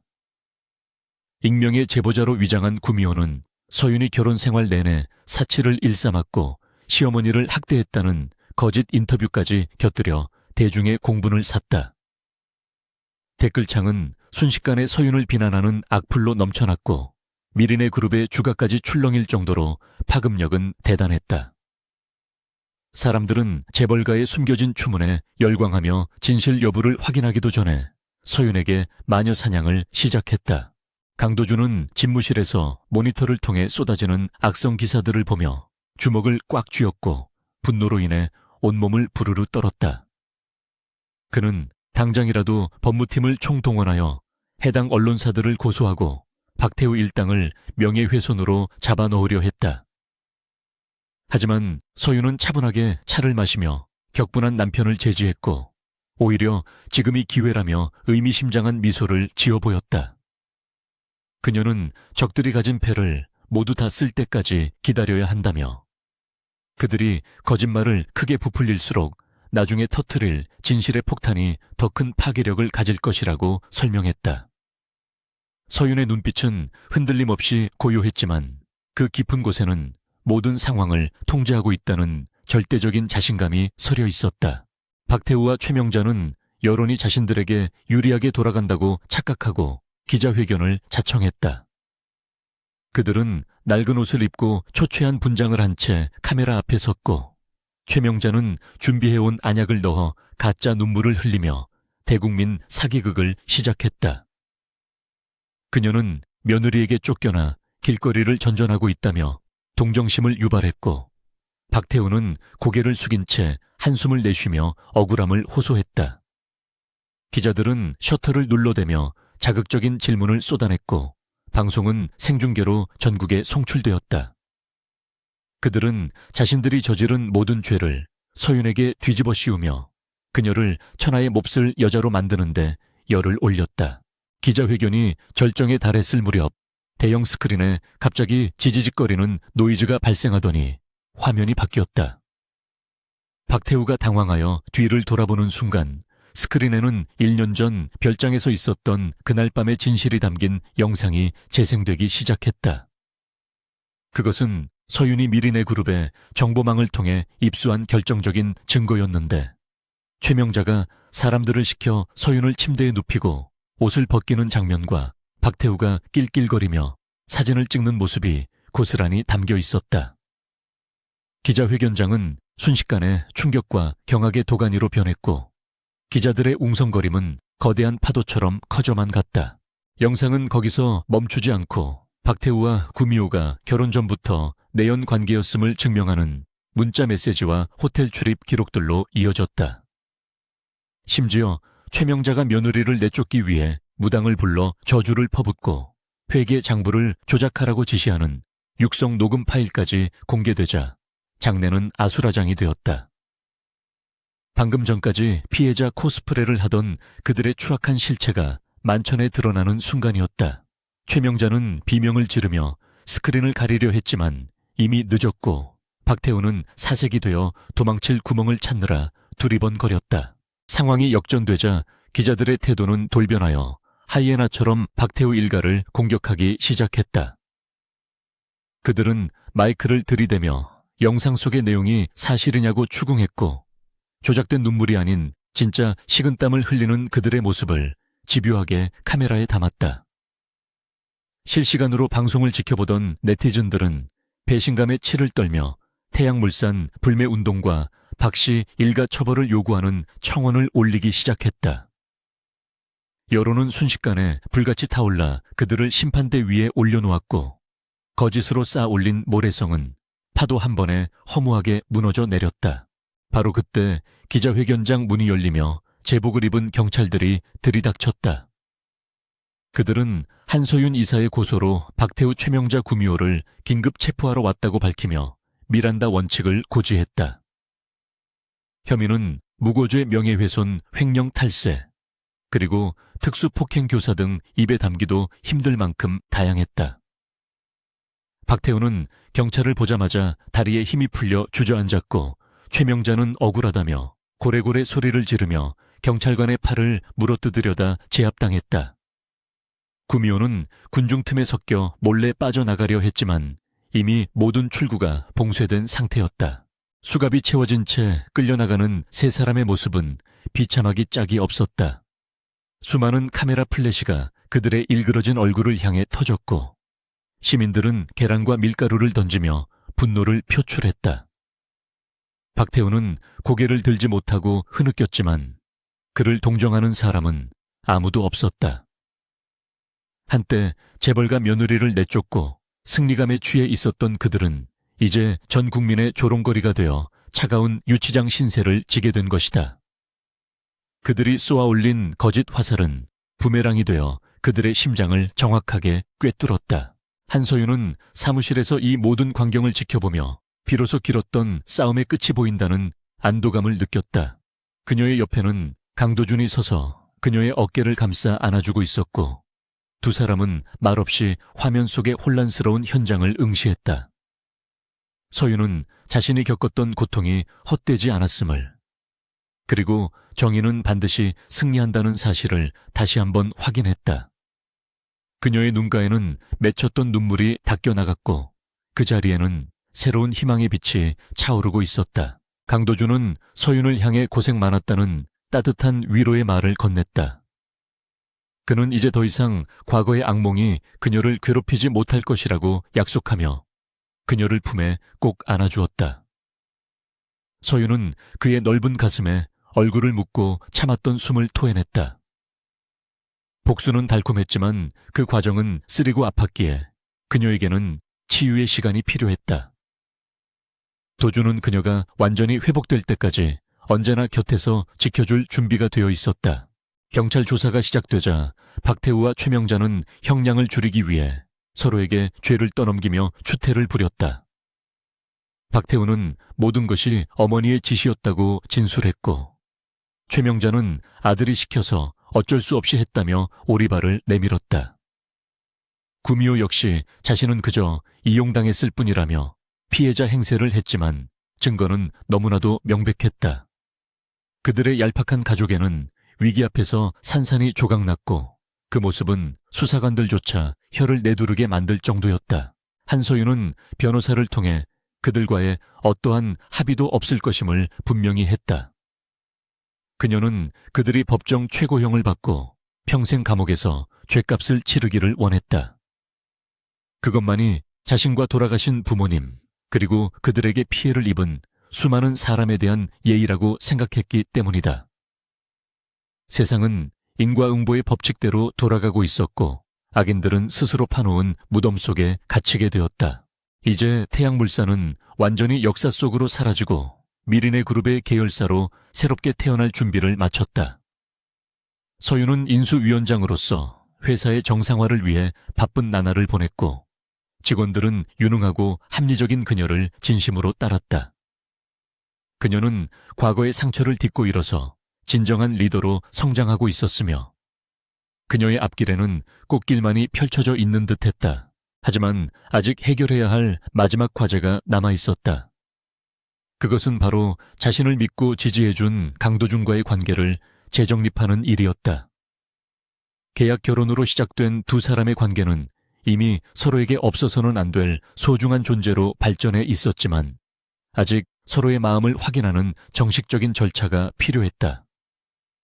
서윤은 창밖으로 붉게 물드는 노을을 바라보며 이제는 용기를 내어 그에게 다가갈 때가 되었음을 직감했다. 어둠이 내린 도시는 화려한 불빛으로 반짝이고 있었고 서윤의 마음속에도 사랑이라는 따뜻한 불빛이 켜지기 시작했다. 그녀는 강도준이 기다리고 있는 집으로 발걸음을 재촉했다.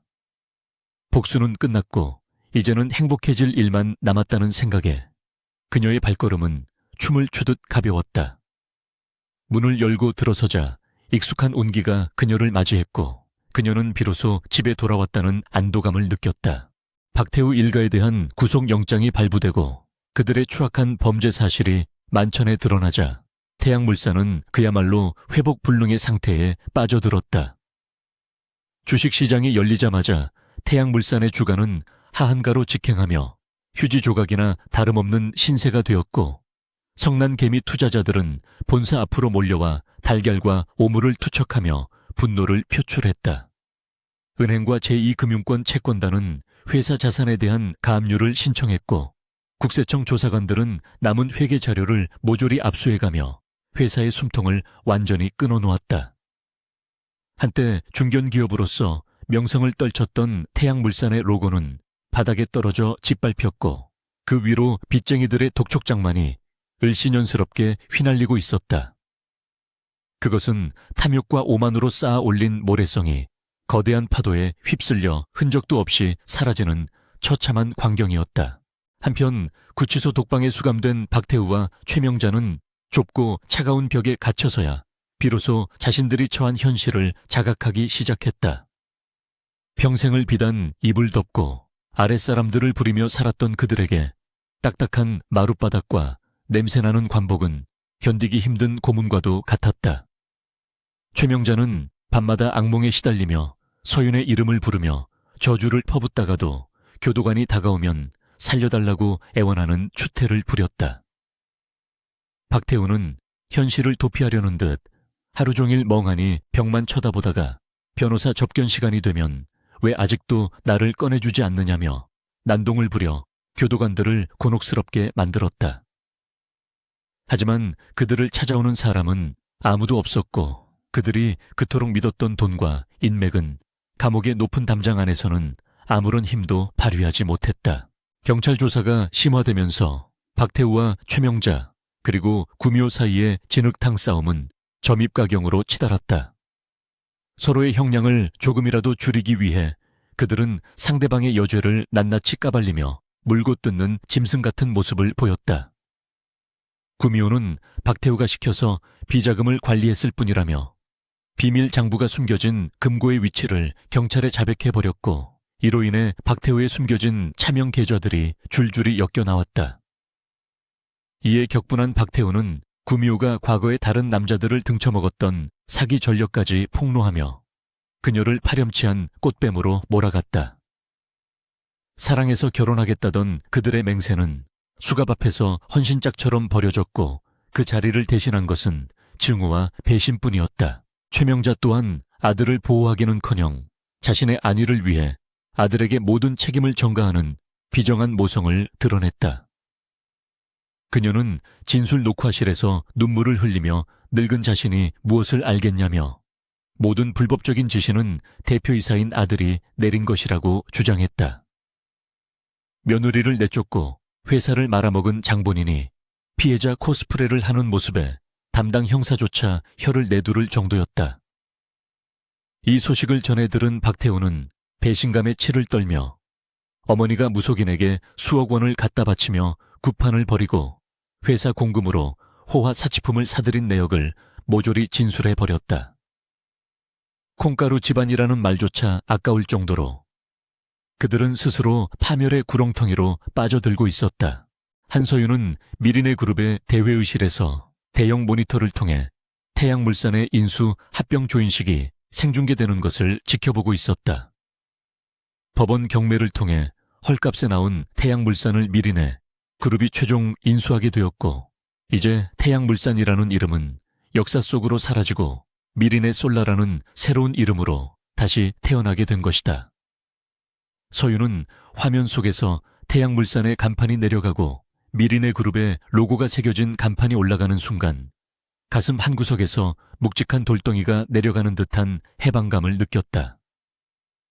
그것은 단순히 회사를 소유하게 된 기쁨이 아니라 지난 1년간 자신을 짓누르던 과거의 악몽과 트라우마를 완전히 씻어내는 치유의 의식과도 같았다. 그녀는 이제 더 이상 누군가의 며느리도 이혼녀도 아닌 당당한 경영인이자 승리자였다. 서윤은 인수 절차가 마무리되자마자 가장 먼저 태양물산의 직원들을 위한 고용 승계와 밀린 임금 지불을 지시했다. 경영진의 부패로 인해 고통받았던 죄 없는 직원들은 서윤의 자비로운 결단에 환호하며 눈물을 흘렸다. 그녀는 단순히 회사를 빼앗은 것이 아니라 부패한 경영진을 도려내고 회사를 정상화하는 구원자로서의 면모를 보여주었다. 직원들은 과거의 서윤이 며느리로서 무시당하고 쫓겨났던 사실을 알고 있었기에 그녀의 귀환을 더욱 열렬히 환영했고 그녀를 진정한 오너로 인정했다. 서윤은 직원들 한 명 한 명의 손을 잡으며 이제는 걱정하지 말고 일에만 전념해달라고 격려했고 그 모습은 언론을 통해 보도되며 그녀의 이미지를 더욱 긍정적으로 만들었다. 드디어 박태우 일당에 대한 1심 선고 공판이 열리는 날이 다가왔다. 법원 앞은 이른 아침부터 취재진과 시민단체 회원들로 인산인해를 이루었고 재판정에 들어가려는 사람들로 북새통을 이루었다. 수의를 입고 포승줄에 묶인 채 호송차에서 내리는 박태우와 최명자 그리고 구미호의 모습은 초라하기 그지없었다. 그들은 쏟아지는 플래시 세례와 시민들의 야유를 피하기 위해 고개를 푹 숙이고 있었지만 간간히 들리는 욕설의 움찔거리는 모습은 그들이 느끼는 공포를 짐작게 했다.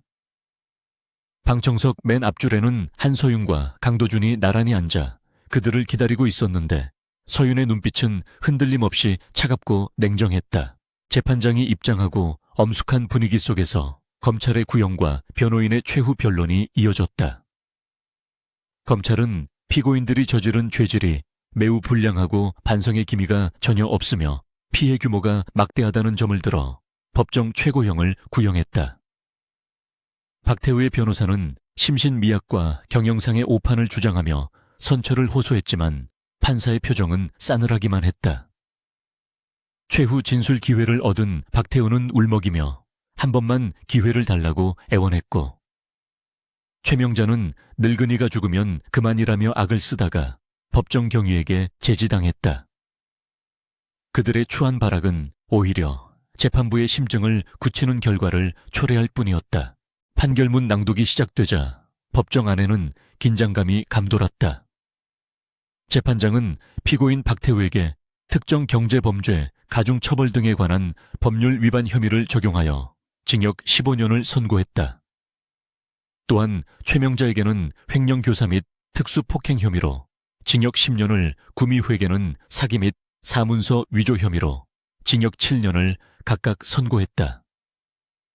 예상보다 훨씬 무거운 중형이 선고되자 방청석에서는 박수와 환호가 터져나왔고 박태우는 충격을 이기지 못하고 그 자리에서 실신하고 말았다. 최명자는 판사를 향해 고함을 지르며 난동을 부리다가 끌려나갔고 구미호는 바닥에 주저앉아 멍하니 허공만 응시했다. 그것은 사필 규정이자 인과응보의 완벽한 결말이었다. 재판이 끝나고 법정을 나서는 서윤의 발걸음은 그 어느 때보다 가벼웠다. 맑게 갠 하늘에서 쏟아지는 햇살이 그녀를 비추었고 그녀는 깊은 숨을 들이마시며 자유의 공기를 만끽했다. 강도준은 그녀의 곁에서 묵묵히 우산을 받쳐주며 따뜻한 미소를 보내주었다.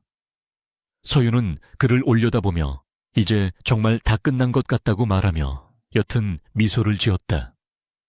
그녀를 괴롭히던 악연의 고리가 끊어지고 복수의 여정은 마침내 종착역에 도착했다. 그녀의 마음속에 자리 잡고 있던 분노와 증오의 불길은 사그라들었고 그 자리에는 평온함과 미래에 대한 희망이 싹트기 시작했다. 그날 저녁 서윤은 미리네 그룹 임원들과 함께 조촐한 축하 자리를 가졌다. 모두가 그녀의 승리를 축하하며 건배를 제의했고 서윤은 와인잔을 들고 감사의 인사를 전했다. 그녀는 이 승리가 혼자만의 것이 아니라 믿고 따라와준 모든 사람의 덕분이라고 공을 돌리며 겸손함을 잃지 않았다. 강도준은 그런 그녀를 자랑스럽게 바라보며 그녀의 손을 꼭 잡았다.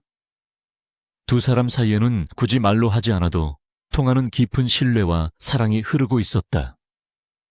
그들은 서로의 눈을 바라보며 앞으로 펼쳐질 새로운 날들에 대해 무언의 약속을 나누었다. 집으로 돌아오는 차 안에서 서윤은 창밖의 야경을 바라보며 지난 일 연간의 시간들을 주마등처럼 떠올렸다. 비참하게 버려져 죽음을 생각했던 순간부터 강도준을 만나 재기를 꿈꾸고 치열하게 복수를 준비했던 모든 순간이 스쳐 지나갔다. 고통스러웠지만 그만큼 성장할 수 있었던 시간이었기에 그녀는 지난 날을 후회하지 않았다. 이제 그녀는 과거의 상처를 훈장처럼 가슴에 달고 더 높이 비상할 준비가 되어 있었다. 그녀는 강도준의 어깨에 기대어 잠시 눈을 감았다. 폭풍우가 지나간 바다는 더없이 고요하고 평화로웠다. 다음 날 아침 서윤은 태양물산이 아닌 미리네 솔라의 대표이사로서 첫 출근을 했다. 말끔하게 정돈된 집무실 책상 위에는 강도준이 보낸 화려한 꽃바구니와 당신의 새로운 시작을 응원합니다라는 카드가 놓여 있었다. 그녀는 카드를 가슴에 품으며 환하게 웃었다. 그녀의 앞에는 이제 해결해야 할 과제나 무너뜨려야 할 적이 아닌 개척해야 할 미래와 지켜야 할 사람들이 있었다. 서윤은 블라인드를 걷어 올리고 창밖으로 쏟아지는 아침 햇살을 맞이했다. 그녀의 인생 제2막은 이제 막 화려하게 막을 올리고 있었다. 한편 교도소에 수감된 박태우 일가는 지옥 같은 나날을 보내고 있었다. 박태우는 감방 동료들에게 신고식이라는 명목으로 매일같이 구타를 당하며 바닥을 기어야 했고 최명자는 치매 증세를 보이며 벽에 똥칠을 하다가 독방에 감금되었다. 구미호는 힘든 노역에 시달리며 거칠어진 손을 부여잡고 밤마다 후회의 눈물을 흘렸다. 그들은 자신들이 한서윤에게 주었던 고통보다 더 큰 고통을 뼈저리게 느끼며 하루하루 말라가고 있었다. 아무도 그들을 기억해주지 않았고 세상은 그들을 빠르게 잊어갔다. 그것이 그들에게 내려진 가장 가혹하고도 합당한 벌이었다. 한서윤은 주말을 맞아 강도준과 함께 부모님의 납골당을 찾았다. 그녀는 납골함 앞에 꽃을 내려놓으며 엄마 아빠 저 이제 행복해질게요라고 나직이 속삭였다. 사진 속의 부모님은 환하게 웃으며 딸의 앞날을 축복해주는 듯했다. 강도준은 서윤의 어깨를 감싸며 장인 장모님 제가 서윤이 눈에서 눈물 나는 일 없게 평생 지키겠습니다라고 맹세했다. 서윤은 감동 어린 눈빛으로 그를 바라보며 고개를 끄덕였다. 두 사람은 손을 잡고 납골당을 나섰다. 따스한 바람이 그들의 뺨을 스치고 지나갔고 파란 하늘에는 흰 구름이 평화롭게 흘러가고 있었다. 이제 서윤에게 남은 것은 강도준과의 진정한 사랑을 완성하는 일뿐이었다. 계약으로 시작되었지만 시련을 함께 겪으며 단단해진 두 사람의 사랑은 그 무엇보다 견고했다. 서윤은 도준에게 다가가 수줍게 팔짱을 끼며 오늘 날씨가 참 좋네요. 데이트하기 딱 좋은 날이에요 라고 말했다. 도준은 호탕하게 웃으며 그럼 어디로 모실까요? 여왕님이라고 장난스럽게 대꾸했다. 두 사람의 웃음소리가 바람에 실려 멀리 퍼져 나갔다. 복수의 끝에서 만난 것은 공허함이 아닌 꽉 찬 행복이었다. 폭풍우가 휩쓸고 지나간 자리에 비로소 따사로운 햇살이 내려앉듯 미리네 그룹과 한서윤의 일상에도 진정한 평화가 찾아왔다. 태양물산 인수합병이 성공적으로 마무리되고 미리네 솔라가 흑자 전환에 성공했다는 소식은 연일 경제신문의 일면을 장식하며 한서윤의 경영 능력을 입증하는 계기가 되었다. 더 이상 그녀를 낙하산 인사라거나 회장의 아내라는 색안경을 끼고 바라보는 사람은 존재하지 않았으며 오히려 재계에서는 그녀를 철의 여인이자 위기관리의 귀재라고 칭송하기 바빴다. 서윤은 매일 아침 당당한 발걸음으로 집무실에 들어서며 자신을 향해 쏟아지는 직원들의 존경 어린 시선을 온몸으로 느꼈다. 과거 누군가의 그림자에 숨어 숨죽여야 했던 시절은 까마득한 전생의 기억처럼 흐릿해졌고 그녀는 이제 명실상부한 그룹의 핵심 리더로서 자신의 입지를 확고히 다지고 있었다. 어느 화창한 주말 오후 강도준은 서윤에게 특별한 일정이 있다며 그녀를 정성스럽게 에스코트하여 차에 태웠다. 도착한 곳은 서울 도심 한복판에 위치한 최고급 호텔의 연회장이었는데 입구에는 미린의 희망재단 설립기념식이라는 현수막이 크게 걸려 있었다. 서윤이 의아한 표정으로 도준을 바라보자 그는 부드러운 미소를 지으며 이것이 당신을 위해 준비한 깜짝 선물이라고 고백했다. 그는 서윤이 겪었던 아픔이 단순히 개인의 불행으로 끝나지 않고 비슷한 처지에 놓인 사람들에게 희망의 빛이 되기를 바라는 마음에서 그녀의 이름을 딴 재단을 설립하기로 결심했던 것이다. 서윤은 도준의 깊은 배려와 사랑에 가슴이 벅차올라 잠시 말을 잇지 못하고 그의 손을 꼭 잡았다. 연회장 안은 정재계 인사들과 유명 연예인들 그리고 수많은 취재진으로 발 디딜 틈 없이 붐비고 있었다. 강도준과 한서윤이 나란히 입장하자 장내는 일순간 정적에 휩싸였다가 이내 우레와 같은 박수 소리로 가득 찼다. 서윤은 우아한 화이트 드레스를 입고 있었는데 그 모습은 마치 승리의 여신이 강림한 듯 눈부시게 아름다웠다. 사람들은 두 사람의 완벽한 조화에 감탄하며 그들이야말로 진정한 세기의 커플이라고 수군거렸다. 도준은 단상에 올라 마이크를 잡고 재단 설립 취지를 설명하며 이 모든 영광을 자신의 아내이자 영원한 동반자인 한서윤에게 돌렸다. 그의 눈빛에는 서윤을 향한 무한한 신뢰와 애정이 뚝뚝 묻어났다. 이어서 단상에 오른 서윤은 떨리는 마음을 가라앉히며 담담하게 자신의 소회를 밝혔다. 그녀는 과거 자신이 겪었던 시련과 고통을 솔직하게 언급하며 그 시간들이 있었기에 지금의 단단한 자신이 존재할 수 있었다고 말했다. 또한 이 재단을 통해 사회적 약자와 억울한 피해자들을 돕는 데 앞장서겠다고 다짐하며 진정성 있는 눈물을 흘렸다. 그녀의 진심 어린 연설은 참석자들의 마음을 울렸고 많은 사람이 눈시울을 붉히며 그녀에게 아낌없는 격려의 박수를 보냈다. 서윤은 더 이상 복수심에 불타는 여자가 아니라 상처 입은 사람들을 품어주는 넓은 마음을 가진 리더로 거듭나고 있었다. 행사가 끝나고 집으로 돌아오는 차 안에서 두 사람은 서로의 손을 맞잡고 창밖의 풍경을 바라보았다. 도준은 서윤에게 오늘 당신이 세상에서 제일 아름다웠다고 속삭였고 서윤은 당신 덕분에 내가 다시 태어날 수 있었다고 화답했다. 차 안의 공기는 달콤하고 따뜻했으며 두 사람 사이에는 굳이 말하지 않아도 통하는 깊은 유대감이 흐르고 있었다. 도준은 운전기사에게 잠시 차를 한강변에 세워달라고 지시했다. 그곳은 1년 전 서윤이 죽음을 생각하며 서성였던 바로 그 장소였지만 지금 두 사람이 바라보는 강물은 더 이상 차갑고 무섭지 않고 도시의 불빛을 반사하며 아름답게 반짝이고 있었다. 차에서 내린 도준은 서윤을 이끌고 강바람을 맞으며 천천히 걸었다. 그는 주머니에서 낡은 종이 한 장을 꺼냈는데 그것은 바로 1년 전 두 사람이 작성했던 계약 결혼 서약서였다. 도준은 서윤이 보는 앞에서 그 종이를 천천히 찢어 허공에 날려보냈다. 종이 조각들은 바람을 타고 강물 위로 흩날리며 사라졌고 그것은 두 사람 사이에 존재했던 비즈니스적인 관계의 종말을 의미했다. 도준은 서윤의 두 손을 잡고 진지한 눈빛으로 말했다. 이제 계약은 끝났습니다. 앞으로는 어떤 조건도 의무도 없는 당신의 진짜 남편으로 살고 싶습니다라고.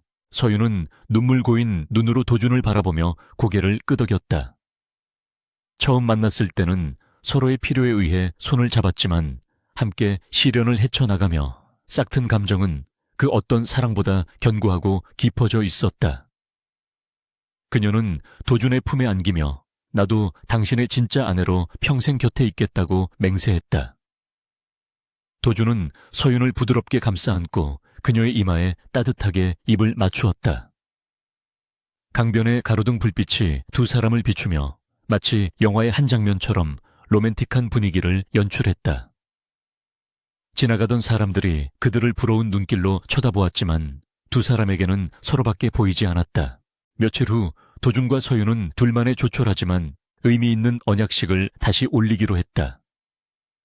화려한 하객이나 시끄러운 파티 대신 그들은 교회의 작은 성당을 빌려 오직 서로에게만 집중하는 시간을 가졌다.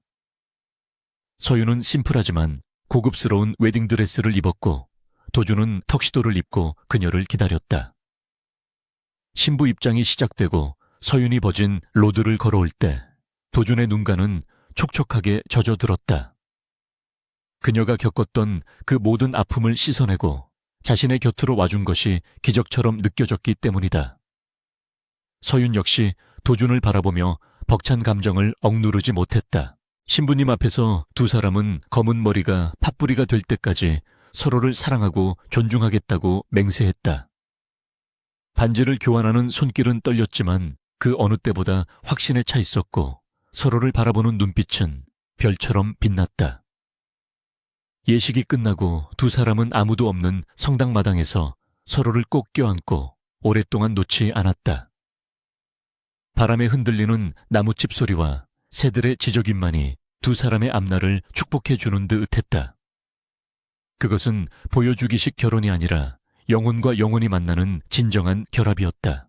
시간이 흘러 계절이 바뀌고 서윤의 배가 눈에 띄게 불러오기 시작했다. 임신 소식을 알게 된 날 도준은 세상을 다 가진 듯 기뻐하며 서윤을 안고 빙글빙글 돌았다. 그는 태어날 아이를 위해 직접 아기방을 꾸미고 육아 서적을 탐독하며 벌써부터 팔불출 아빠의 면모를 보였다. 서윤은 그런 도준의 모습을 보며 더할 나위 없는 행복을 느꼈다. 과거 아이를 가질 수 없을 것이라며 구박하던 시어머니와 남편의 막말들이 떠올랐지만 이제는 그저 쓴웃음 한 번으로 넘길 수 있는 예실이 되어버렸다. 그녀의 뱃속에서 자라고 있는 생명은 두 사람 사랑의 결실이자 완벽한 승리의 증거였다. 어느 날 서윤은 만삭의 몸을 이끌고 다시 한번 미린의 그룹 본사 옥상 정원에 올라갔다. 발 아래 펼쳐진 서울의 풍경은 여전히 분주하고 치열하게 돌아가고 있었지만 그녀의 마음은 호수처럼 고요했다. 그녀는 난간에 기대어 자신의 배를 쓰다듬으며 지난 날을 회상했다. 빗속을 맨발로 헤매던 비참한 여자가 이제는 대한민국 최고의 그룹을 이끄는 리더이자 사랑받는 아내, 그리고 한 아이의 엄마가 되어 이곳에 서 있다는 사실이 믿기지 않았다. 인생은 알 수 없는 파도와 같아서 때로는 바닥으로 추락시키기도 하지만 포기하지 않고 헤엄치면 반드시 더 높은 곳으로 올려준다는 진리를 그녀는 몸소 깨달았다. 그때 뒤에서 인기척이 느껴지더니 도준이 따뜻한 담요를 들고 다가와 그녀의 어깨에 덮어주었다. 바람이 차다며 걱정하는 그의 잔소리조차 서윤에게는 달콤한 노래처럼 들렸다. 도준은 서윤의 뒤에서 백허그를 하며 그녀의 불룩한 배 위에 손을 얹었다. 아이가 발길질하는 것이 느껴지자 두 사람은 동시에 웃음을 터뜨렸다. 도준은 서윤의 귓가에 사랑해, 그리고 고마워라고 속삭였고 서윤은 나도 사랑해요, 영원이라고 답했다. 두 사람의 시선은 멀리 붉게 물드는 노을을 향해 있었고 그 빛은 그들의 미래처럼 찬란하고 아름다웠다. 서윤은 이제 더 이상 과거를 돌아보지 않기로 했다. 그녀를 괴롭혔던 사람들은 자신들이 지은 죄의 무게를 견디며 어둠 속에서 살아가겠지만 그녀는 빛 속에서 당당하게 걸어 나갈 것이다. 그녀에게는 지켜야 할 가족이 있고 이루어야 할 꿈이 있으며 무엇보다 자신을 목숨보다 아껴주는 강도준이 곁에 있기 때문이다.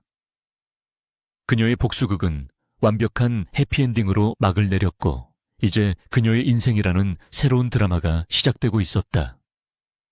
그 드라마의 장르는 더 이상 스릴러나 막장이 아닌 따뜻하고 감동적인 휴먼 로맨스가 될 것임이 분명했다. 도준과 서윤은 손을 잡고 옥상 정원을 내려왔다. 엘리베이터 문이 열리고 로비로 들어서자 직원들이 그들을 향해 밝게 인사를 건넸다. 서윤은 환한 미소로 화답하며 도준의 팔짱을 꼈다. 건물 밖으로 나오자 상쾌한 바람이 불어왔고 두 사람은 서로를 마주보며 웃었다. 그 웃음 속에는 지나온 날들에 대한 위로와 앞으로 다가올 날들에 대한 설렘이 담겨 있었다. 쫓겨난 며느리에서 재벌 총수의 아내로 그리고 자신만의 인생을 개척한 주체적인 여성으로 우뚝 선 한서윤. 그녀의 이야기는 절망에 빠진 누군가에게 다시 일어설 수 있다는 희망의 증거로 영원히 기억될 것이다. 세상은 여전히 시끄럽고 복잡하지만 그들의 사랑과 행복은 그 어떤 소음에도 흔들리지 않을 것이다.